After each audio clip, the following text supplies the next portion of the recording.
back to TJ's Model Trains in day 2 of 25 Days of Christmas with TJ 2024. I know yesterday I said 2025, got ahead of myself. But yesterday we took a look at my MTH Premier Southern F7 set that I have, and some cars that I pull along with it. Those are on loan from the other Johnson collection, if you will. But tonight we're going to look at an engine that I did get this year, and it's another engine that has put me down the rabbit hole of fixed pilots, KDs, and being more scale, and eventually two-rail. Not an engine that I really ever thought I'd own, but after getting it, the Chessie paint scheme really pops on it, really makes it seem better than, it looks better than the model is. If you got this model in an NS engine, it's very plain, but at least with the Chessie, it's very colorful. I actually took this engine with me to Florida back in September and ran it on our buddy Tom Sirico's layout at Larsico Railroad.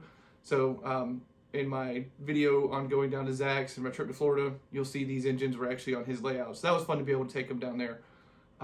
If you haven't seen that video, definitely go check it out. Tom's got an amazing layout and he's doing some great work. He works for the railroads and doing PTC and different signaling. So his layout, as far as realism, is top notch, and I'm really looking forward to seeing where it goes with the scenery and everything along that. But let's go ahead and hop into the engine of today, and we'll see you tomorrow for day 3 of 25 Days of Christmas with TJ 2024. Now, before we pull this engine out of the tunnel and show it off, I do want to say that again, I wasn't a huge fan of this engine, but really what sold me on it when I got it was A, the colors look amazing on it, and 2, it's got some really cool sounds to it. Definitely unique from anything else that I own, and I think the horn's phenomenal. So let's go ahead and get this thing pulled out.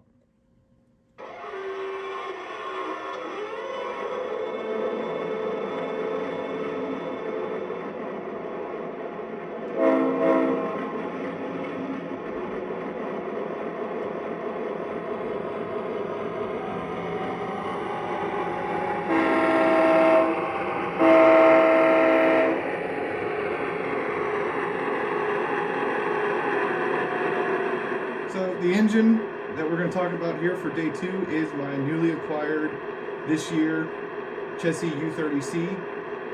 As I said, I think the paint scheme really makes it pop. The fixed pilots with the KDs just look 10 times better than anything else.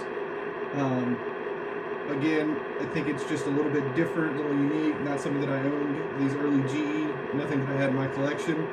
And I think if you can get one that's in a more interesting paint scheme, it makes the engine not look so boring and ugly, if you will. But it pairs well with the other Chessie in my collection, and what's actually behind it is a Chessie SD35 that I did pick up while I was down in Florida. If you watch Country Bunker's last video about a lot of his newer engines that he got from this year, that Chessie SD35 came from our friend Brad down in Florida. So he gave a phenomenal deal on it. I saw it in the list of things he was selling, and I had to have it to go with it. It's a lighted dummy and fills in right nicely with the other Chessie diesels that I've got. But let's go ahead and fire this thing up.